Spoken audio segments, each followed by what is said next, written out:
Hi, I'm Sherelle Walters Rodriguez, and welcome to Chesterfield County Public Library's television show, courtesy of Chesterfield Schools. We are excited to be here to introduce to you the winter offerings at Chesterfield County's 9 public libraries. A lot of fun things going on, and since we're all in because of this cold weather, this is a wonderful opportunity for you and your family of all ages to come out to Chesterfield County Public Library and participate in some of the programs that we have.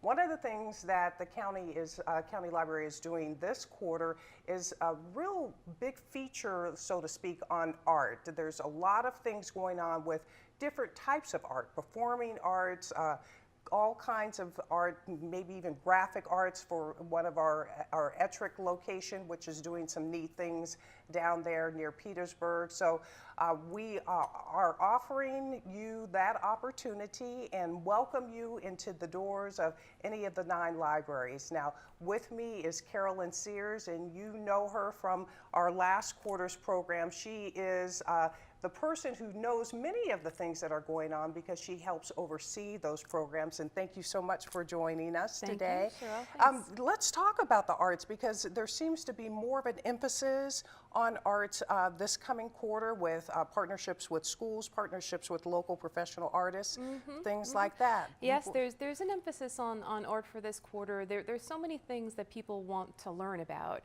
And so we do focus on different aspects of learning at different times of the year. And for this winter, it just happens to be the arts. And there's a real tie to learning and the arts. So it's a nice fit for us. For students especially, it's shown that participation in the arts really does enhance students' learning outcomes. So it enhances the individual as well as the classroom setting. So it's it's a nice fit for us to offer these opportunities to the community. And it does fall under what we are trying to focus on is STEAM, which is part of a science, technology, engineering, arts, and math. I believe I said that right, but anyway, but it's exciting to see that we're including a component that sometimes schools are not able to focus on as much. It's emphasizing the arts in STEAM. It's not just STEM, it is STEAM expanded, but the importance of the arts are recognized in education. And so, yeah, we provide some experiences that perhaps students wouldn't be able to have in school, or we provide opportunities for them to take it a little bit further, maybe. For example, we do have some programs that are workshops, full-day workshops for teens involving create your own self-portrait, or the use of mixed media, the use of color, stop-motion animation. These are full-day workshops with experts in a hands-on setting, allowing students to come in and really spend the time to create something. And it's not just students, because I remember a few weeks ago we had the pet portrait that was targeting adults. That's right. That was for adults. Yes. It was for adults. Yeah, that program we've had several times. It's so popular, and I think we initially started it with teens, and we had adults coming back to us and saying, "Hey, we want this program too." Yeah. So we brought it back for the adults as well.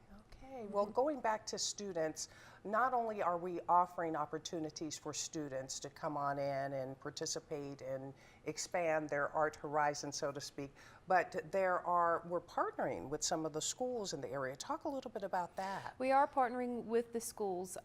We have a couple of branches who are going to have some art show displays in their locations. Meadowdale has partnered with Meadowbrook High School for, I think we're going on 4 years now. And to commemorate Youth Art Month, which is March, they're going to have a whole display of artwork in that branch. For the community to come in and enjoy, the students to come in, bring their parents. So they're going to display that. And again, across the board, all different types of media, digital, print, photography. And it's all over the branch. I know they get great comments every year about that. Yes. And Chester's going to do something similar this year. Chester is one of our branches that has a standing art exhibit in the library. They partner with the Chester Artists Association to have a reception, which is really nice for the local artist that is exhibiting that month. And It's a nice entry-level kind of gallery experience for families and children. So coming up, they're going to host an exhibit in partnership with Thomas Dale, who we know is a specialty center for the arts, and so they're going to start that for the first year this time. That's going to be great, and I Yeah. remember there's a reception that will open that wonderful program. That's and right. It's a people- really nice way to kick it off and to recognize the the talent and the fact that they're willing to give and share their talents with the rest of the community. Yeah, and you mentioned earlier how Chester has been doing this somewhat all along, not so much with the high schools, but has had an exhibit That's right. of, from some of the local artists. What a great opportunity for local artists to get their work out. I've seen some of the exhibits there, and they range in topic and in theme and in format, but they're always really interesting, and the talent is incredible. It really does pull you through the library to see all of that. There's a heavy interest in the arts in that community. As we know, the Chesterfield Center for the Arts is going to get under construction sometime this year, and that is basically attached to the Chester Library. So I think that's a nice celebration of the arts going on there. And they're also going to have, at Chester, they're going to have a Taste of Art signature event to kind of play off of that theme too. That's going to be in March, and that's going to bring in over 20 vendors, local artists, art-related businesses, little mini workshops, hands-on workshops, maybe even some demonstrations from some of the exhibitors. So that's going to be a great celebration, and that's their signature event for this year. And that type of art is only part of it, because if I remember correctly, there's dancing as well. There's going to be dancing. Yeah, it's kind of an expo-like feel. So coming back into the whole broad definition of art, you've got your performance in there. You've got some very other creative activities. You've got arts and crafts for kids. They're even going to have some food vendors available. That's great. Looking forward to that. Meadowdale, as we talked about earlier, has partnered with Meadowbrook High School for the past 4 years, but it does some other creative things like the Post-it notes. How many of you think of putting Post-it notes? So that is Right. a cool. They created a yes. work of art Yes. along the wall out of Post-it Yeah. notes, and they did that in partnership with the schools next door. They have so many community partnerships there in the Meadowdale area, really building up that community. Yeah, that's great. Now, the acoustic concert series falls under that umbrella. We have some fabulous musicians coming in. That's such a popular series, has been for years, has a very loyal following. It continues to be essential. It's going to move to the North Courthouse Library when that library opens. It's going to be a great venue for that music and create more space too to accommodate all the hundreds of people who want to go to these concerts. Yeah. You see families that they get there, they have all ages coming to the concerts and enjoying it. And as we know, it's free. There's not a commitment to feeling like you have to, find parking or, settle in for 2 to 3 hours. You can come in, sample it, see what you think, and just enjoy. The music is fun. I've had the opportunity to participate, and everyone seems like they have a very good time. They So, do. They yeah. do. So along those same lines, let's move to Black History Month, because let's stay with music, because the Victor Haskins folks are coming back again. And That's if you right. don't know who Victor Haskins is, a brilliant trumpeter who graduated from VCU recently and has done quite well. And we've had him last year and get him again this year. We did. He's very popular, which is why we brought him back. Just rave reviews from his show last year. It's such a nice program for the library to have. In addition to the beauty of the music and just the fantastic show, there's also stories and history weaved into the program. So there's a lot of learning that comes out of that as well. Okay, and there are several other programs that we are offering during Black History Month. We do. We are part of the Black History Month committee for the county, and Chesterfield County has had a commemorative kind of celebration every year for a long time, over 25 years. And I think that we're one of the only counties to have done it consistently. And it's always great. We've got these programs. There's also a scholarship competition for students if students are interested in entering that. And then there is a business breakfast that celebrates those students who are awarded the scholarships and the community partners who fund all of the activities. So yes, the library does provide some informational, educational, fun activities to commemorate Black History Month as part of the partnership. As you mentioned, we have Victor Haskins. We also have a couple of talks or lectures. One of those is going to be about the hidden cemetery, the hidden African American cemeteries in Central Virginia. Yeah. We're going to bring in an author who's written a book all about it. She's actually had to go out and find these Right. cemeteries and, you know, tromp around out in crazy places. So we're going to bring her in to talk about her book. And we're also going to have another program about the schools. If you know, well, we all know, unfortunately, that in the early 20th century, that the African American schools were separate facilities, and so they were really run down and in bad shape. And so, actually, at the time, the president of Sears and Roebuck created a fund to create better facilities. Yeah, Rosenwald schools. That's right. Yes. That's right. Rosenwald schools. There are thousands of them across the country, and there's actually 6 here in Chesterfield. So we're going to bring in some experts from John Tyler and from the Chesterfield Historical Society to tell us more about those. That's fascinating. Yeah, we have some great, we'll offer some great pictures that you can see. The Rosenwald schools, there were different kinds of buildings, but it did improve the education of African Americans of that time. That's So right. that's a great part of our Chesterfield County history, and in fact, Virginia history, because there were quite a few Rosenwald schools in Virginia as well. And one of the things that is sort of near and dear to my heart is you're going to talk about Greek stepping. And I'm a Greek. I'm an Alpha Kappa Alpha, part of Alpha Kappa Alpha sorority. So, so I'm very familiar with stepping, but that is so much a part of African American culture, but especially African American culture as it relates to Greeks. So we're going to have that as well. That's Yeah. right. We're going to have a speaker come in who he's been across the country, is very knowledgeable about African American Greek life, and he's going to come in. He's going to dispel some stereotypes and some misconceptions that are out there, and it'll be a really informative talk. Yeah, it's great, and it's fun too. It's fun to hear about how that relates to the culture of African Americans, and it's just the movement is so beautiful and exciting. So I'm looking forward to that. Now, moving on from Black History Month, we have wonderful opportunities in terms of education. It never ceases to amaze me how you and the team continue to come up with things that will help expand our community's knowledge. Let's talk about some of those special opportunities available. Yeah, there's, well, when we're just talking about education, there's a couple of things I'd like to mention that are new that are happening.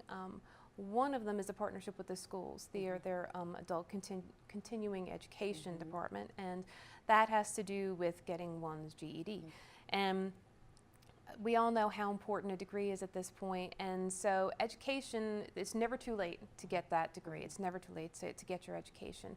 So we see in the library, we see a lot of folks who come back who realize they really need to get that degree in order to get a job, in order to advance in their career. And so in partnering with the continuing education department, they bring their classes into the library where we show them all of the resources that are available for them for their studies, special databases that are designed to help them prepare for that test, which is really important, which are free from us, not necessarily free out there otherwise. So it's been a really nice partner and pairing of matching their resources with our resources to give people the complete picture. And if you're seeing our cover here, that's the cover of our Loud and Clear, which speaks to what we're doing with the GED program. Those two of the teachers on the right side, and I had a chance to speak with them, and they talked about some of the wonderful stories, like a 70-plus-year-old woman who's raised her kids and grandchildren and decided, hey, I want to go back to school, and this program gave her that opportunity. Someone who was in a particular field and found that he could no longer participate in that type of career and had to sort of retool and start a new career. So that's open to you as well. But anyone who's out there who feels like they need to refocus and get a new career, this is a wonderful opportunity. We have all the resources available to you, and then paired up with Chesterfield County Public Schools and these expert teachers, you are well on your way to starting a new career. But there are some other special educational opportunities that we have going on at the library. We do. We have one of my favorites to talk about early literacy. Is that the bat story time. It's so much fun. The kids love the animals. They love it when we bring animals into the library, and it helps them learn in a way that you can't necessarily just from someone talking about it or reading it out of a book. So we're going to have bat story time. There's also Mother Goose story time, which is something that's proved very popular. Our story times, generally speaking, are family oriented, but this story time is geared towards 0 to 2 years old. It's very focused on that age to keep the children and the moms engaged and entertained at that level, to give them the kind of building blocks they need to take that next step for school readiness. So that's a story time at Clover Hill. There's some other opportunities that are for the teens, and one of those is something we're starting in Clover Hill as well. It's a teen advisory board. Now, a lot of libraries have something called a teen advisory board. It's where teens and youth come in once a month usually to meet, to kind of give their feedback about the library, to come up with special projects. It's a real service-oriented club, and then they can help the library with special events or maybe during the summer reading program. Yeah, they really enjoy it, and it's such a nice environment for them to be doing that service. Yeah, and just along those lines, the teens sometimes don't have the opportunity for their voices to be heard, and this offers that. That's right. That's right. We're inviting them in, and there is actually another teen opportunity coming up. Applications begin in March, and that is for a leadership institute that's going to be held at the Chester Library. One of our staff members did train on how to develop and lead a leadership institute. She did one last year. It was very successful, and so she's going to be repeating that again this year. Okay. It's exciting that Chesterfield County Public Library is so strategic in the way it offers things, you know, for the teens, and the story times are not just mom, you know, no offense, but you know, sometimes just reading to the kids may not, you know, necessarily allow them to grow beyond a certain point. But there's a lot more to it, you know, that people don't realize. It's fantastic to read to your child, and everyone should read to their child, and it's so important. And if you know, believe me, I before I learned more about it, I didn't realize how much there was to it, and the way that you read, and the things that you point out, and the, you know, putting your finger under the words as you read, as your child gets to preschool age, so that they can learn. That's how the words flow. I mean, there's lots of little things to know about it where you can help your child even more. That's wonderful. So we encourage you to come on out, bring your young person out, and get that free education. So speaking of learning, one of the things that is, to me, is very exciting because I've seen the results through some of our customers. The learning plan, that's a wonderful way to help our community. Let's talk about that. Yeah, the learning plan is something new that we're doing at Chesterfield County Public Library. I haven't seen it at any other library, but for us it's been a natural progression in what we see the needs are in the community. We had introduced a program called Your Personal Librarian a few years ago, where people could book time, dedicated time with a librarian, 15, 30-minute appointments to address a particular problem, to come up with, help me with my piece of technology, help me develop this spreadsheet. And it was very successful, and it's really what people want. It seems like that forum is very important, that format is very important for them. And there's a lack of other opportunities like that in the community, aside from formal education. So we've expanded that into something that we're calling the learning plan. And it basically, instead of having a one-off session with a librarian, it's a series of sessions where the first session is more of an exploratory session with the customer, the patron, to say, you know, tell me what it is you're trying to achieve ultimately. You know, it might not be the thing that you came in there that day to try to find out. It may be a much broader goal.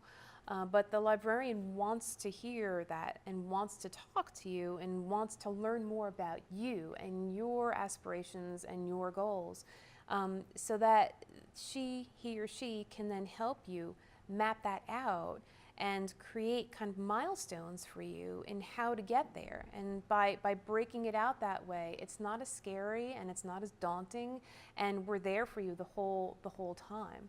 I love this because I've seen the results of the librarians' efforts, and we have some librarians who are expert in lots of areas, and so they use that expertise to help people get to reach their goals. But there was one woman who I recently had the opportunity to talk to who hadn't had a job in a few years and had some other challenges, and what Chester's branch manager was able to do for her was amazing, in that taught her how to interview, taught her how to build a resume, taught her how to do all the things that she needed in order to get a job, and she's doing very well and able to raise her family in a way that she has chosen to raise her family. But it's just, there's so many other stories, older people coming in who weren't able to keep in contact with their grandchildren from, and now because of getting education on how to use a computer, how to use their iPhone or Android, they are able to keep in contact with their grandchildren. So these are so wonderful. Yeah, there are some amazing stories coming out of it, and learning, it's a journey, it never ends. So we thought, why should we just kind of set a 15 to 30 minute time period and say, okay, now you're good to go? It's like, no, we want to help you learn more and more as you go through life, and the more you learn, the more you want to learn most of the time. So we're there for that, and we're supporting it, and the librarians love it too. I think that's what they want to do, is to spend that time with a customer or a patron and really make them feel like they have acquired some knowledge. And what you'll notice, meaning the public, when they come into the library, it's not the library of old where you sort of came in and you felt like, I'm going through the stacks by myself and I didn't have this help. You really feel like people are embracing you and are wanting to help you reach goals, and they come out and interact with you. I love what you guys are doing with the libraries. Thank you. It's it's a really caring environment, and to have people feel that when they walk in the door. People love the library already. They really do. And I think the staff right now, they're just really embracing that and really kind of throwing that right back at the patron. That love goes all over. So it's nice to feel when you walk in the door that you're welcome, that it's your space, that you're comfortable there, and that you have the support that you need. Yep, and in many different ways. So I encourage you to come on out and visit the library. We have 9 branches, soon to have 10. And there's just something for everyone. It doesn't matter what age you are, where you're from, you will find what you need at Chesterfield County Public Library. So Carolyn Sears and I thank you for joining us today. We look forward to hearing from you, and you can log on to our website and see the many offerings that we have for you, or give us a call at 751-CCPL. It is 751, the prefix, right? Yes. Sometimes my brain doesn't work quite right. But anyway, come on out and visit us. We'll look forward to helping you. That's what we're there for. Thanks for joining us. We'll see you next time.